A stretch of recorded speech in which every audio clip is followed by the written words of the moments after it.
டே அப்படின்னு சொல்லி world wide celebrate பண்ணுறாங்க. செலிப்ரேட் பண்ணுறது வந்து actually is to honour the donors who have come forward to donate for these patients. இந்த பேஷண்ட்ஸ்க்கு வந்து நம்ம வந்து இவங்களுக்கு இப்போ கிட்னி ப்ராப்ளம்ஸ் இருக்கவங்களுக்கு ஃபார் எக்ஸாம்பிள் டிரான்ஸ்பிளான்ட்டுக்கு அவங்க ஃபியூ இயர்ஸ் கூட வெயிட் பண்ணலாம். Maybe they can wait for 5 years 10 years dialysis டிபெண்ட்டாக. ஆனால் பிளட் டிசீசஸ் வந்து they are very fast killing diseases. அதில் வந்து every day is a bonus for few blood diseases. For them to live that day they've got a bonus of an additional day to their life. அப்படி இருக்கிறப்போ இந்த டிசீஸஸை மெடிசன்ஸ்னால cure பண்ண முடியாத டைமில் bone marrow transplant is becoming a very important treatment to cure these diseases. அதில் முக்கியமான disease என்னென்னு பார்த்தோன்னா லைஃப் த்ரெட்டனிங் அப்படின்னு சொல்கிறது. லைஃப் த்ரெட்டனிங் டிசீசஸ்னால் அது டிரான்ஸ்பிளான்ட் பண்ணலன்னா அதுலேருந்து அவங்கள குணப்படுத்த முடியாது. அந்த குரூப் ஆஃப் டிசீஸில் ரொம்ப முக்கியமானது 2 group. First blood cancers. So blood கேன்சரில் இன்றைக்கி சில்ட்ரனில் வர பிளட் கேன்சரில் 70% நம்ம கீமோதெரப்பிலே க்யூர் பண்ணிட முடியுது. 30% ஆஃப் த சில்ட்ரனுக்கு கீமோதெரப்பியை மீறியும் தே ரிக்வயர் டிசீஸ் திரும்ப வரனால they require a bone marrow transplant.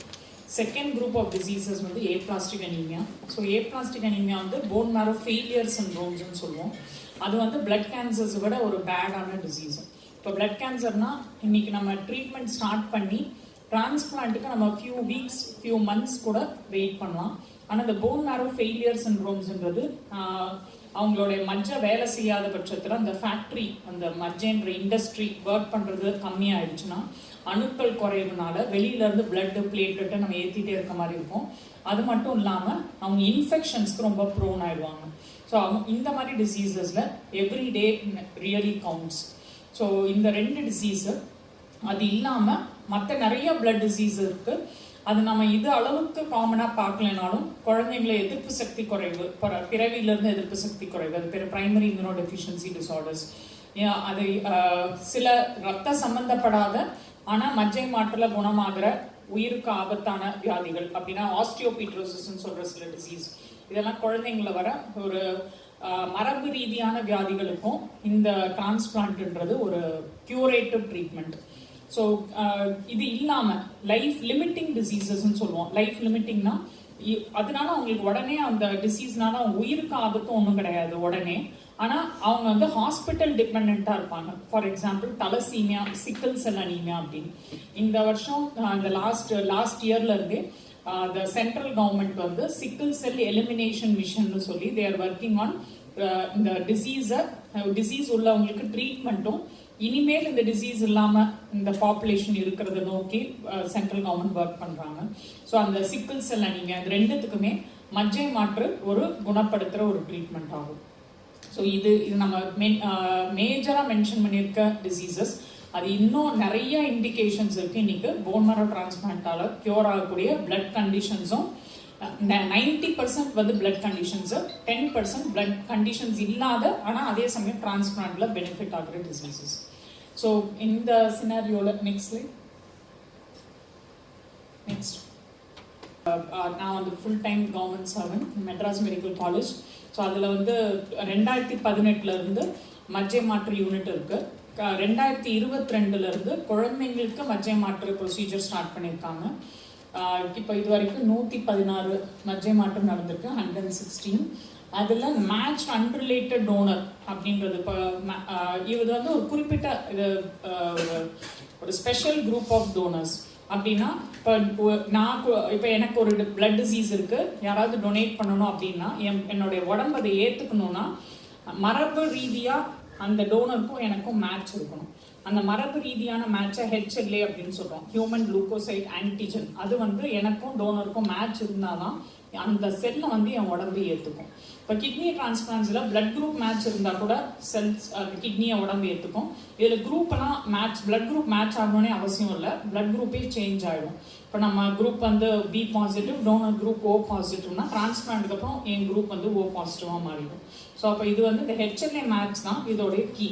So நம்ம கூட பிறந்தவங்களுக்கு 25% சான்ஸ் இருக்குது HLA மேட்ச் ஆக. அப்போது ஒன்லி இப்போ 100 பேஷண்ட் இருந்தால் 25 பேருக்கு அவங்களுடைய கூட பிறந்தவங்களே HLA மேட்சாக இருப்பாங்க. இன்னொரு 25 மிச்ச 75% பீப்புளுக்கு அவங்களோட கூட பிறந்த குழந்தை மேட்ச் இல்லைன்ற பட்சத்தில் ரேராக அம்மாவோ அப்பாவோ மேட்ச் ஆகி பார்ப்போம். ஆனால் யூஸ்வலாக மதரோ ஃபாதரோ ஃபுல் மேட்சாக இருக்க மாட்டாங்க. அந்த சினாரியோவில் அன்ரிலேட்டட் டோனருக்கு ரிஜிஸ்ட்ரியில் நம்ம சர்ச் ரைஸ் பண்ணுவோம். அந்த அன்ரிலேட்டட் டோனர் ரிஜிஸ்ட்ரிஸ் வந்து நேஷ்னலாகவும் இருக்குது, இன்டர்நேஷ்னல் ரிஜிஸ்ட்ரிஸும் இருக்குது. இப்போ DKMS வந்து ஆரம்பத்தை உங்களுக்கு இன்ட்ரடியூஸ் பண்ணுவாங்க இன்னும் பெட்டராக. ஸ்டார்டட் அஸ் ஜெர்மன் ரிஜிஸ்ட்ரி, இப்போ அவங்க வந்து குளோபலாக இருக்காங்க. ஸோ அந்த மாதிரி இப்போ ஒரு ரிஜிஸ்ட்ரிக்கு நம்ம பேஷண்ட்டோட HLA அந்த ஜெனட்டிக் ரிப்போர்ட்டை நாங்கள் மெயில் அனுப்பிச்சோன்னா 24 ஹவர்ஸ்க்குள்ளே மேட்ச் ஆன டோனர்ஸ் அவங்க ரிஜிஸ்ட்ரியில் பதிஞ்சிருக்காங்களான்றது எங்களுக்கு இமெயிலாக ரிப்ளை வரும். ரிப்ளை வந்த பிறகு பேஷண்ட்டோடைய நீடை பொறுத்து எங்களுக்கு அர்ஜென்ட் டிரான்ஸ்பிளான்ட்டா இல்லை அது மேபி ஒரு 2-3 மாதம் கழிச்சு பண்ணுற டிரான்ஸ்பிளான்ட்டான்றது இன்டிமேட் பண்ணி டோனர் அவைலபிலிட்டி கேட்போம். சில பேருக்கு பார்த்தா ஒரு டோனர் தான் இருப்பாங்க, சில பேருக்கு பார்த்தா 50-100 டோனர் இருப்பாங்க. ஒரு 40% பேஷண்ட்ஸ்க்கு இதில் டோனர் இன்னும் அவைலபிளாக இல்லாமல் இருப்பாங்க. ஸோ அப்படின்னா எல்லா பேஷண்ட்டுக்கும் இந்த ரிஜிஸ்ட்ரியில் டோனர் கிடைக்கிறது இல்லை. அப்போது இன்னுமே நம்ம இந்த ரிஜிஸ்ட்ரியோட ஸ்ட்ரென்த்தை இம்ப்ரூவ் பண்ணோம்னா நிறைய பேர் இதில் 18 வயசுலேருந்து 50 வயசுக்குள்ளே இருக்கிறவங்க நிறைய பேர் இதில் முன் வந்து நம்ம பேர் கொடுத்தோம்னா இதில் இன்னுமே இந்த ரிஜிஸ்ட்ரியோட ஸ்ட்ரென்த் வந்து இம்ப்ரூவ் ஆகும். ஸோ நேஷ்னல் ரிஜிஸ்ட்ரி இந்தியாவில் இப்போ DKMS, தாத்ரி, சென்னையில் ஜீவன், மும்பையில் MDRI அப்படின்னு நிறைய நேஷ்னல் ரிஜிஸ்ட்ரிஸ் இருக்கு. DKMS சர்ச் பண்ண இன்டர்நேஷ்னல் DKMS மட்டும் இல்லாமல் மற்ற ரிஜிஸ்ட்ரிலையும் சர்ச் பண்ணும்போது இன்டர்நேஷ்னல் டோனர் அவைலபிலிட்டியும் எங்களுக்கு தெரியும். ஸோ இப்போ இதில் MMCயில் பார்த்தோம்னா மெட்ராஸ் மெடிக்கல் காலேஜில் இது வரைக்கும் 4 இன்டர்நேஷ்னல் டோனர்ஸ் டொனேட் பண்ணியிருக்காங்க. ஒருத்தர் வந்து 2 பேர் வந்து ஜெர்மனிலேருந்து, ஒருத்தர் போலாண்ட்லேருந்து, ஒருத்தர் வந்து UKலேருந்து. ஸோ அது இல்லாமல் அக்டோபரில் இன்னும் 2 பேர் டொனேட் பண்ணுறதுக்கு முன் வந்திருக்காங்க, டேட்ஸ் கொடுத்துருக்காங்க டொனேஷனுக்கு. ஸோ இது மொத்தமாக 17 இந்த மாதிரி நேஷனல் அண்ட் இன்டர்நேஷ்னல் டோனரோட டிரான்ஸ்பிளான்ஸ் நடந்து பேஷண்ட்ஸு இந்த மாதிரி லைஃப் த்ரெட்டனிங் டிசீஸில் இருந்து cure ஆகிருக்காங்க.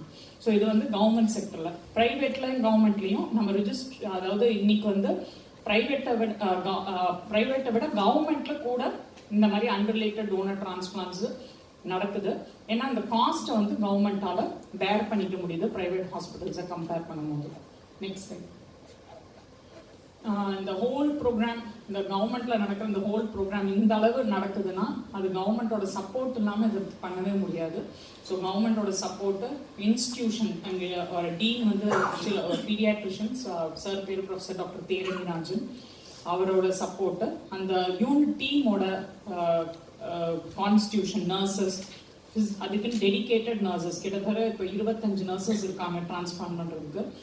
Physician assistance, bone marrow transplant coordinator, அது இல்லாமல் இன்னும் group of data entry operators, இந்த மாதிரி பெரிய group of people they work day in day out to reach this level of patient care.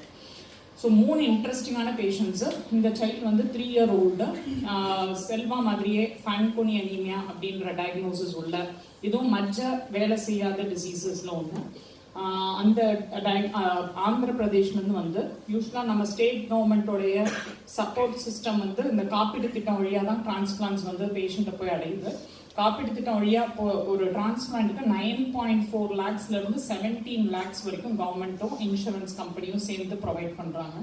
இந்த சைல்டுக்கு அந்த ஸ்கீம் சப்போர்ட் அப்போ இல்லை, ஆப்வியஸாக அது பக்கத்து ஸ்டேட் சைல்டுன்றனால. ஸோ இந்த சைல்டுக்கு கவர்மெண்ட் பெர்மிஷனோட தொண்டு நிறுவனங்கள் சப்போர்ட் பண்ணியும் பேரண்ட்ஸோட ஒரு 50% ஆஃப் த மணி பேரண்ட்ஸ் அவங்க வந்து பே பண்ணி ரிமைனிங் வந்து NGO சப்போர்ட்டோட இந்த டிரான்ஸ்பிளான்ட் நடந்தது.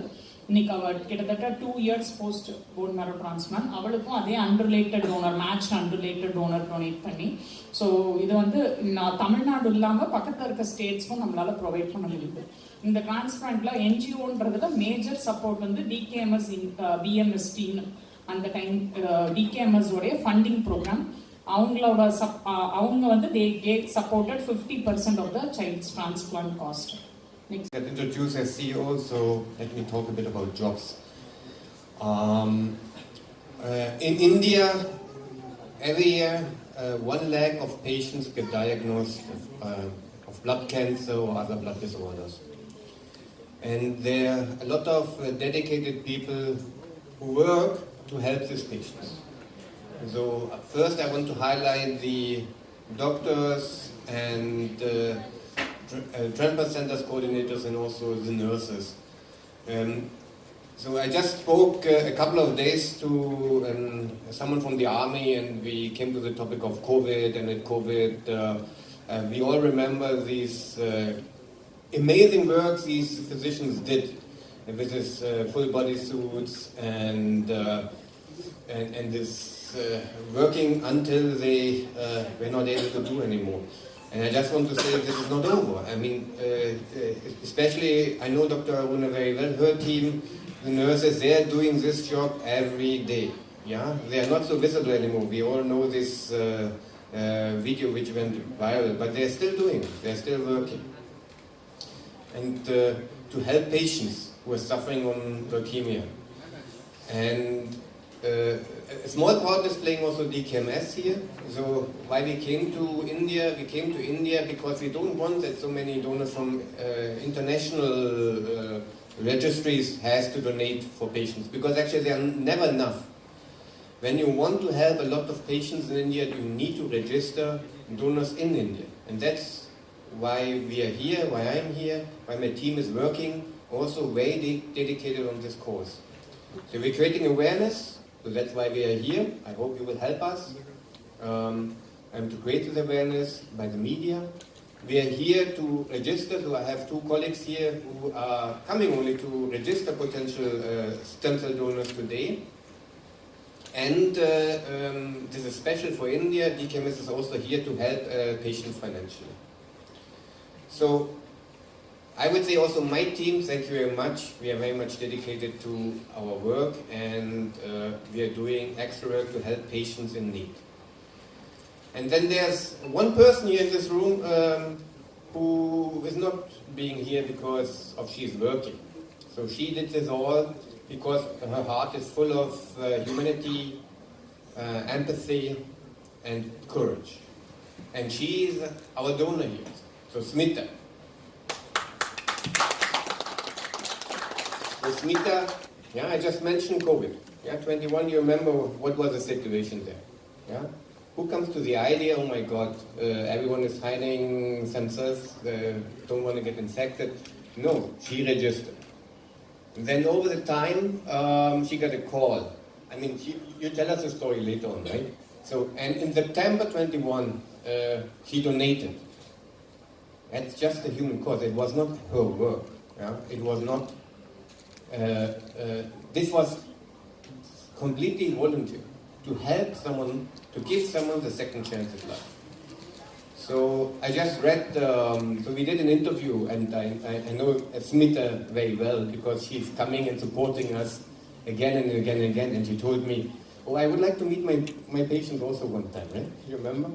And she gave us an interview, and she said, "Yes, these patients are my heroes because they are going through this whole journey." And she's right. But for me, Smita is a hero because she did this all without any payment, without any benefit, nothing. She just did this from her heart. So thank you very much, Smita. எல்லாருக்கும் வணக்கம். எந்த class படிக்கிறீங்களா? நான் 7th standard. நல்லா படிப்பீங்களா? S. Miss எல்லாம் செல்ல புள்ளையா நீங்க? எஸ். எஸ் மட்டும் தான் சொல்வீங்களா? நிறைய பேச மாட்டீங்களா? வெக்கமா இருக்கா? ஓகே சார், உங்ககிட்ட ஒரு கேள்வி. முதல்ல செல்வாக்கு வந்து இப்படி ஒரு டிஸார்டர் இருக்கு அப்படின்னு தெரிஞ்சு போல உங்களுக்கு நீங்க என்ன ஃபீல் ஆனீங்க? உங்களுக்கு எப்படி இருந்தது தெரிஞ்ச உடனே? இந்த டிஸார்டர் தெரிய வரப்ப இதுக்கான ட்ரீட்மெண்ட் இருக்கா, இப்படி ஒரு நோய் இருக்குங்கிறதே எனக்கு இவனுக்கு வந்த பின்னாடி தான் தெரிய வந்துச்சு. அதுக்கான ட்ரீட்மெண்ட் இருக்கா அப்படிங்கிறது எதுவுமே எங்களுக்கு தெரியல. நாங்கள் நிறையா ஹாஸ்பிட்டலுங்க எங்கன்னு அலைஞ்சிக்கிட்டு இருக்கப்ப எங்களுக்கு அந்த ஒரு உறுதுணையாக இருந்து அவங்க டாக்டர் அருணா மேம் தான் இந்த டிகேஎஃப் ஃபவுண்டேஷன் மூலயமா டோனர் அரேஞ்ச் பண்ணி இந்த மாதிரிலாம் பண்ணது அவங்க தான். அவங்களுக்கு நான் நெஞ்சார்ந்த நன்றியை தெரிஞ்சுக்கிறேன். அவங்க செல்வாவுக்கு ஒரு திரும்ப ஒரு லைஃப் கொடுத்துருக்காங்க. அது அவங்க இல்லைன்னா இன்றைக்கி இவன் இல்லை. அவங்களுக்கும் இந்த டோனருக்கும் என்னோட நெஞ்சார்ந்த நன்றி தெரியும். ரொம்ப சந்தோஷமாக இருந்துச்சு. சில பேருக்கு இந்த மாதிரி டோனரே அமையல அப்படிங்கிறப்ப இவனுக்கு ஃபுல் மேட்ச் கிடச்சிருக்கு அப்படின்னு டாக்டர் சொன்னாங்க. ரொம்ப சந்தோஷமாக இருந்துச்சு. எல்லோரும் போல் இவனுக்கும் அந்த ட்ரீட்மெண்ட் முடிஞ்சு இப்போ நார்மலாக இருக்கேன். ரொம்ப சந்தோஷமாக இருக்கு. பேக் சைக்கிள் ஓட்டுறான், தம்பியை தூக்குறான், தம்பியோட சண்டை போடுறானா, தம்பி கம்ப்ளைண்ட் பண்ணுறான். இப்போ எப்படி இருக்குன்னு சொல்லுங்க. எல்லாருக்கும் வணக்கம். செல்வா இப்போ ரொம்பவே நல்லா இருக்கான், நார்மல் ஆயிட்டான். ரொம்ப சந்தோஷமா இருக்கு எங்களுக்கு. மேடம்க்கும் டிகேஎம்எஸ் ஃபவுண்டேஷனுக்கும் டோனருக்கும் நெஞ்சார்ந்த நன்றிகள். ரொம்ப ரொம்ப ரொம்ப நன்றி. நாங்கள் எதிர்பார்க்கவே இல்லை. அவனே சொல்லுவான், அம்மா என் லைஃப் அவ்வளோதானா, இதோட முடிஞ்சிருச்சா அப்படின்னு. மேடம் சொல்லி சொன்னான், நான் இதை எதிர்பார்க்கவே இல்லைம்மா அப்படின்னு சொல்லி சொன்னான். மேடம் எனக்கு எவ்வளோ பண்ணியிருக்காங்க அப்படின்னு. மேடமுக்கு ரொம்ப ரொம்ப ரொம்ப நன்றி. சாரும் சொல்லுவார், இப்படி நடக்க முடியாம இருக்கப்ப சார் ரொம்ப என்கரேஜ் பண்ணுவார். நட செல்வா, நடந்தாதான் முடியும், இல்லைன்னா லைஃபே வேஸ்ட் ஆன மாதிரி இருக்கும், நீ நட உன்னால முடியும் அப்படின்றப்ப அவன் ட்ரை பண்ணி அதை செஞ்சான். சாருக்கும் ரொம்ப நன்றி. ஸ்மிதா அக்காக்கும் எல்லாருக்கும் தேங்க்யூ சொல்லுவாங்க. சொல்லலாமா? சொல்லு. அருணா மேமுக்கு ரொம்ப ரொம்ப thank you. Okay, Aruna ma'am first. Okay, Smita அக்கா. ஸ்மிதா அக்காவுக்கு ரொம்ப ரொம்ப நன்றி. எனக்கு ஓகே. டிடிஎம்எஸ்க்கு எல்லாருக்கும் ரொம்ப ரொம்ப தேங்க்யூ. நன்றி. So my motivation comes from, I was doing my 6th year internship. It was, I don't know, I'm sorry, I'm very emotional today. So was it a coincidence or it's a God's indication or what, I don't know. But when I registered myself at DKMS BMSc India, I was doing my internship in BMT department, hematology and BMT department. So I was aware about what is happening related to patients in blood cancer and who needs bone marrow transplant. So without a second thought, I just registered myself, and I was not sure that I will be even a match to anyone or not, but I just wanted to give it a try. And I just registered, I got my swabs, I submitted my swabs back. And I was very amazed when I got a call that I have been matched with someone within 9 months. But before that, when I was working in the same department, I have seen every day patients and family go through a lot of problems. So my inspiration comes from that place to do something for people who really need help. And before that, I have a small personal story which motivated me, which pushed me further to go ahead with the registration. Was when my mom was diagnosed with not the same kind but a similar kind of cancer. She survived, she came out of it. And I was very young at that time. I was Selva's age when my mom was diagnosed with cancer. So I have seen her fight. It was like a personal inspiration. It was inspiration from workplace to do the registration and go ahead with the donation. To be very honest, it's roller coaster of emotions for me. I'm happy. I'm sad that kid had to go through so much. But I'm happy that he have faced all those situations and come out. Past 1 year, I'm working in the same department as a coordinator, as a team doctor. We make the protocols for people who go bone marrow. Before going bone marrow, they have to undergo some cycles of chemo. But it was all different when I was doing for them. But when I met him yesterday, it was very personal for me. I was imagining myself going through all those which I support my patients and their family when they go through. It was very personal for me, and still you can see tears in my eyes. But this time it's tears of happiness.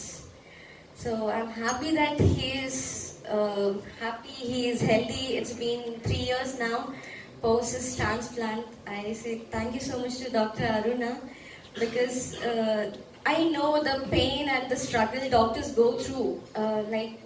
behind every bone marrow transplant.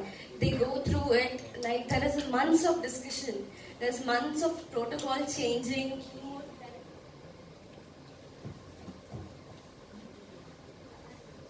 discussion going on. There are multiple times you have to change the chemotherapy protocol. It's not just the transplant, but the most fearful part for us is post-transplant, like how the patient is going to make out of it, because first 100 days are very crucial. So once we see that phase and our patient coming out of it, it's a very, very, very miraculous thing. So I'm seeing him after 3 years, so I know that he is all safe now. So that is deep, deep, deep happiness for me.